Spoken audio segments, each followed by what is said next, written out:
All right, it's another one in our installment of the Keep or Dump series. We'll be doing Real Madrid, the champions of Europe, no less, and the champions of the league. And joining me is Alex Kirkland.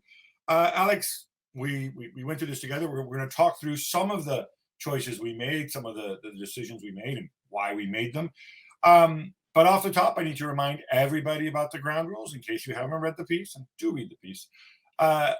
This isn't who we like, who we don't like. This guy's good. This guy's bad. Doesn't Dani Ceballos suck?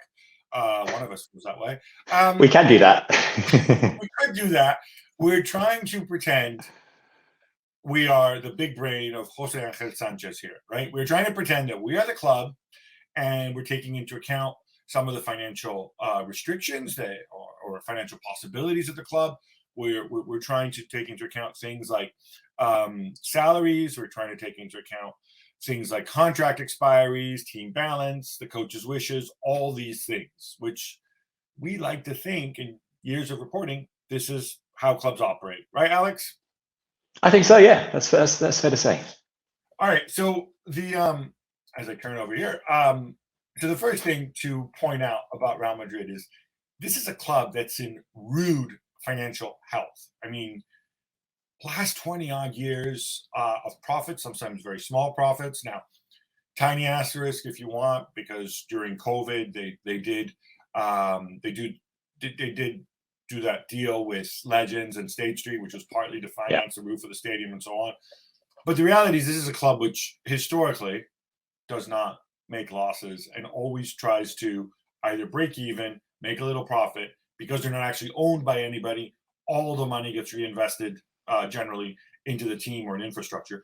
That is a huge bonus, right, Alex? Yeah, the club's finances are really good. It's unusual actually for a La Liga club. Real Madrid are really well run. Their salary cap is the highest in La Liga because of their financial health. They went through 3 years when they didn't really spend a lot on the first team squad. They were quite frugal for a few years. That's changed, of course, in the last year or two with some big signings, the likes of Jude Bellingham. And as you mentioned, the one big debt they have is on the stadium project, but that's kind of good debt. That's healthy debt. That's looked after. And the club itself is in really good shape. They can spend, of course, it's not unlimited wealth. I think sometimes people have that misconception about Real Madrid. That's not the case. But generally, yes, the finances are good. All right. Obviously, the big news is that Kylian Mbappe is joining the club, and we're going to get to that. That gives you another weapon up front, and it presumably will impact lots of things because he's going to make an enormous amount of money. And I think one way to look at this is how does it impact their free agents or their free agents to be? Because there are several of them. One of them would have been Toni Kroos, but of course he's retiring. And one of the things that we point out is Toni Kroos was one of the highest paid players at the club, if not the highest player. Yeah. And they are saving a lot of money on his wages. Now, obviously, have to replace him, but presumably they won't replace him with somebody who will cost as much.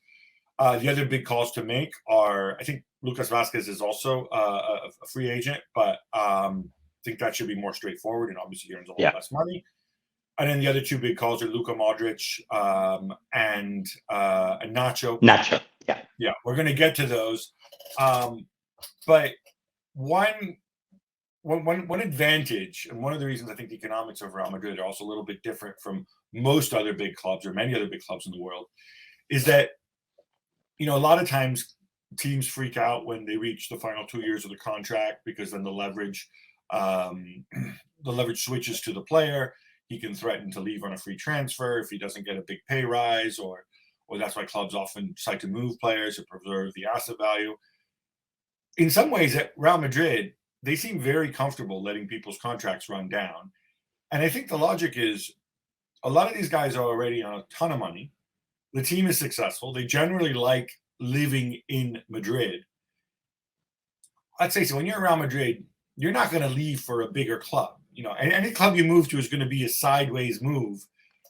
And so that allows them to go and drive pretty hard bargains. We saw Kroos and Modric in the past when they extended their deals take pay cuts, even smaller ones.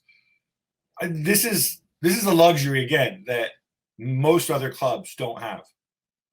Yeah, they are negotiating from a position of strength, aren't they, as arguably the biggest club in the world. And like you say, if you're going to leave Real Madrid, where do you go? It's only sideways or arguably downwards. And the other thing we've seen in recent years for quite a while now is that when players have left Real Madrid, there aren't many cases of players who leave Real Madrid and the club end up regretting it. There aren't many who have sort of a big uptick after leaving Real Madrid. Mostly the club let players go at the right time. And that's sort of been the attitude. It's always been, well, if you want to go, sure, go, fine. We're Real Madrid. We'll be all right. And pretty much, most of the time they are. All right, going through the squad, let's start with the goalkeepers. Thibaut Courtois, his deal expires in 2026. Again, based on that very principle. And most teams, this is where you would say, well, final 2 years, he can drive a hard bargain. We don't want to lose him on a free transfer, 34. But I think we agree, you obviously keep Courtois. You just wait to extend him a little while because you're in no rush. Is he going to, based on the Champions League final, he looks like he regained his pre-injury form, but you can bide your time a little bit with that one. The interesting case is Andre Lunin, who obviously started most of the season, generally did well with 1 or 2 bumps in the road. He's 25. He's a year away from free agency. I think he's somebody where I think we both agree you cash in on him. You give him a move at this stage. Yeah, I don't know if that's a controversial take or not, but I just think it makes sense to me. This is a guy I think he's done exceptionally well. He's really, really performed well this season. But the reality is Thibaut Courtois is number one. Thibaut Courtois is going to be the number one unless he has incredible bad luck with another long-term injury. There's nothing to suggest that he's injury prone, Thibaut Courtois. He hasn't been in the past. So Courtois is going to play. Lunin's going to be sat on the bench, and he's not going to want to do that at this stage in his career, having just had the season of his career. So he's not going to be happy sitting on the bench. His value, I think, is never going to be, yes, his contract's running down, but his value in terms of his profile is never going to be higher than it is right now. So I think it's the right time I think you could probably get a decent fee. Certainly if you went to the Premier League, of course, that's where the money is. You'd get a decent fee. Would a Premier League club want a goalkeeper who's so reluctant to come off his line? I don't know. But I think you can probably get a decent fee for him now. Free agency, you'll get some money back. At the back, Eder Militao, 26, 2026. Easy, 2028 even is an easy keep. Hopefully gets back to full fitness. Nacho, his contract is up. I think we both agree that this is one situation where you leave it up to him what he wants to do. If he comes back, his versatility makes him valuable. Obviously, he's not a big earner. He may want an experience elsewhere. He may want to play more because, and we're going to get to this, we think that they should sign another center back regardless. We're in agreement on this one, right? Yeah, if he wants to stay, fine. He's good to have around. We've seen that over the years as sort of a fourth choice centre back as the club captain. If he wants to go, that's all right too. Like you say, as an academy product, he's one of the lowest earners at the club. I think he's earned the right to decide his future, whichever way that turns out to be. We don't know yet, and I think the club will be fine. The club will be fine with it either way. We have a bunch of players here who are in the same sort of bucket in the sense that they're older players who've done very well, both 1 year or 2 years away from their contract expiry. I'm talking Dani Carvajal, who's a year away. Rodrigo and Alaba are 2 years away. Our attitude towards these guys is pretty simple. Just wait, decide what you want to do.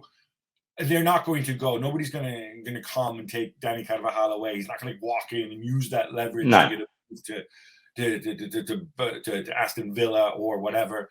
So you can bide your time with that one. The other interesting one, Lucas Vazquez, his contract is up too. Now we both agree that they should extend him, and I think we're pretty confident that that'll happen. It's a no-brainer, right? Yeah. Guys like Carvajal, Lucas Vazquez are great to have around again. Academy products. They don't want to be anywhere else. They only want to be at Real Madrid. Carvajal's in line to be club captain if Nacho did go. And Lucas Vazquez really useful as a backup on the right-hand side. They're going to give him another year, and that's absolutely fine. There's a couple here in which we disagree somewhat. We don't have to have a big debate about it. Ferland Mendy, he's 28. His contract expires in 2025. You want to keep and extend him. I'm open to listening to offers. And I have no problem also applying the principle by which, hey, let's let him run his contract down and say, hey, Ferland, I double dare you to find a better deal somewhere else. Reason being is I think you can move on the market. I think this has to be, I think Real Madrid have to sign a fullback in the next couple of years. Could be a right-sided one, could be a left-sided one. They've been linked to a bunch of different people. Mendy gives you that flexibility.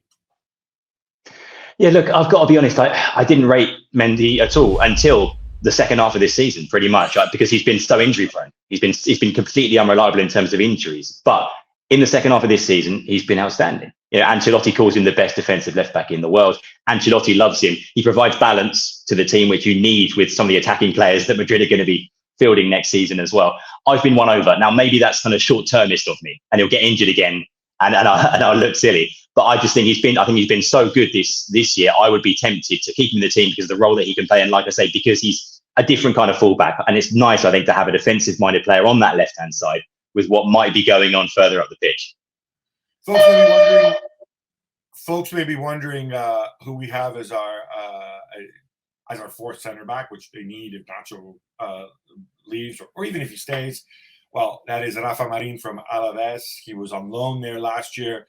It's very simple. His deal is up in 2026. You certainly want to extend his deal, and you keep him around and give him the option to become part of that center back rotation.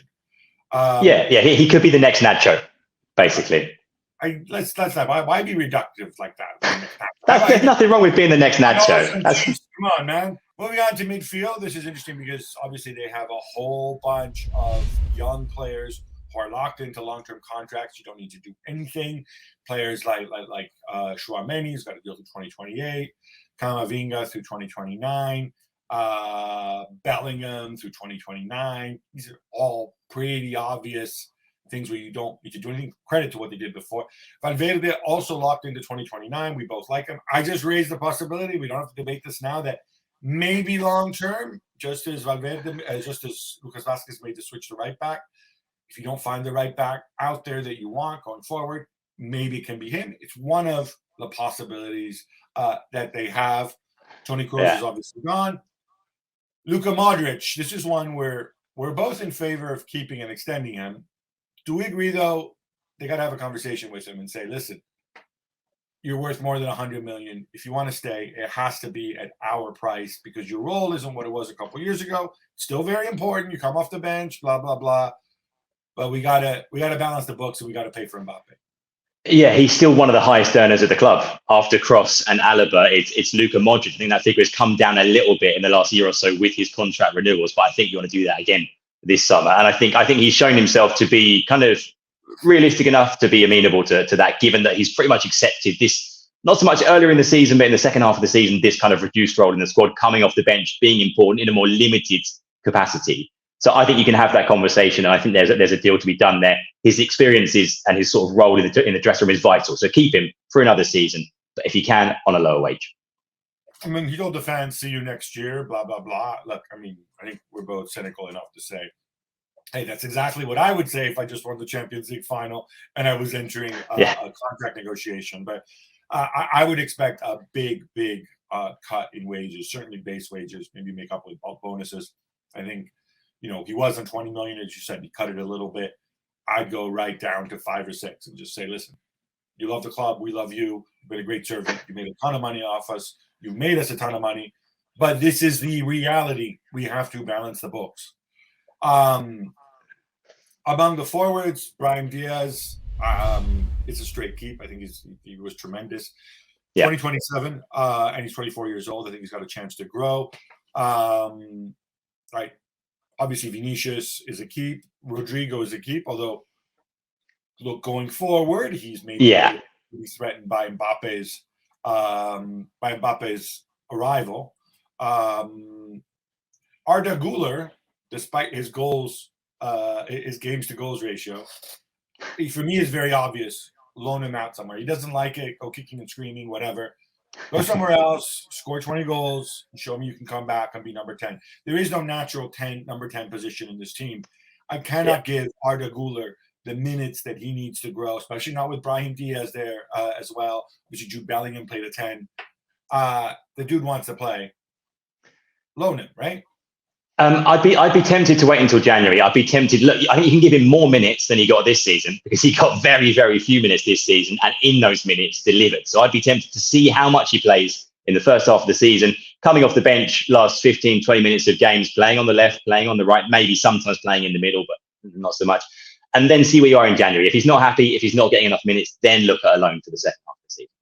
Yeah, I wouldn't even base it around not being happy. I would just base it around your personal growth. I would expect him to be enough that he's going to grow. That if he goes in there and he thinks he's, Billy Big Time, he's like, oh, I'm not scared of Mbappe and Vini. I'm better than they are. I'll show this. No, dude, you're not. You're Arda Güler. Whatever. We'll see about that.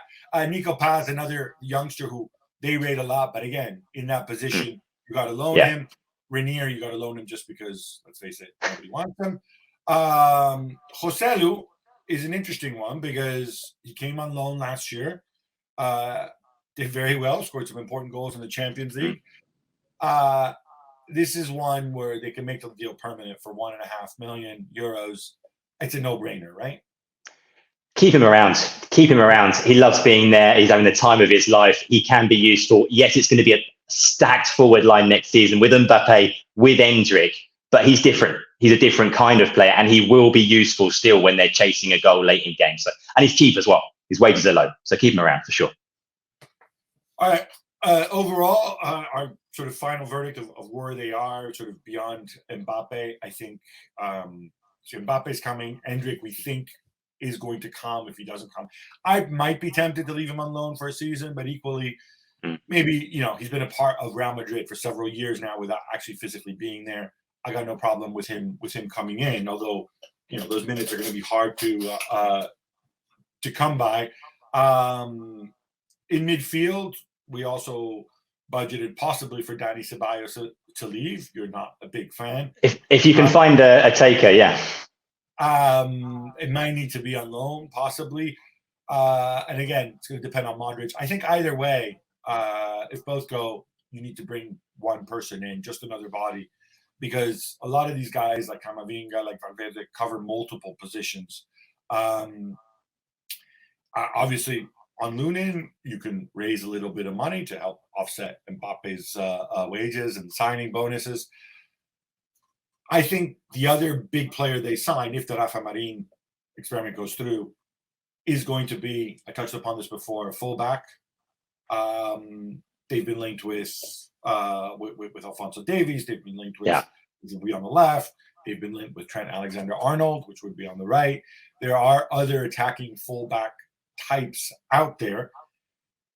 I don't necessarily think it's 100% imperative that they sign one. But if the opportunity's there, and both those guys that we mentioned have just 1 year left on their wages, both are in their mid-20s, so there is a longer-term upside, then you go for them. But it's not necessarily as important as it might have felt a while back, right?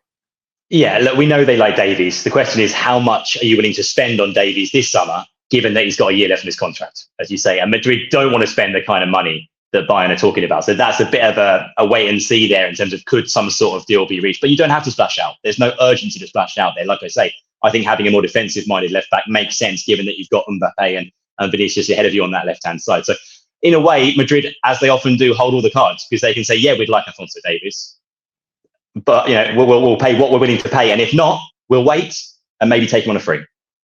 The other option they have is also bringing Miguel Gutierrez back from Germany. He had a great season. Yeah, I like him.